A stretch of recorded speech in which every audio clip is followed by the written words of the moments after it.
أنت تحتاج إلى حضن أبوي عميق جدا. خطورة الحضن ده إن كتير منا ما دقهوش. عارف إنك حاجة ما دقتهاش في حياتك، إزاي هتشتاق لها؟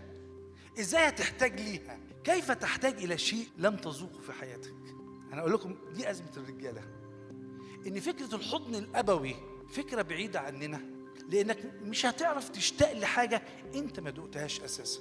معنى إنك ما دقتهوش، معنى إنك أنت بتعافر جوه نفسك إنك مكتفي، معنى إنك أنت كاتم جروحك ومش عايز تطلعها بره، معنى إنك أنت بتعافر، معنى إنك أنت ما دقتش حد بره يحضنك بالقوة الرهيبة إنه يضمك ليه.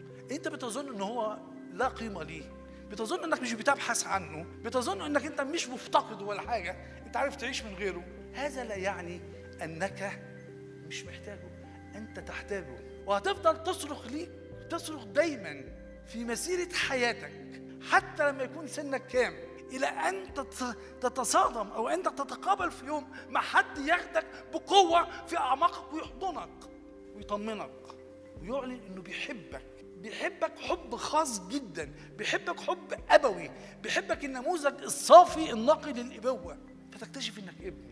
التجربة اللي ما عشتهاش قبل كده، أو أنت نسيتها، أو أنت عندك صورتها مشوهة عندك، أو هي أنت مفتقدها، فتعرف إنك ابن محبوب جدا. هذا يعيد تحديد بوصلة حياتك، وكأنك من جديد بتقول أنا موجود، وكأنك من جديد بتقول أنا ليا قيمة، وكأنك من جديد بتقول أنا أقدر أكون ليا هدف وقيمة في الحياة، وكأنك بتقول وأني ممكن يتغسل كل الأوجاع والجروح اللي جرحتني بالحضن ده.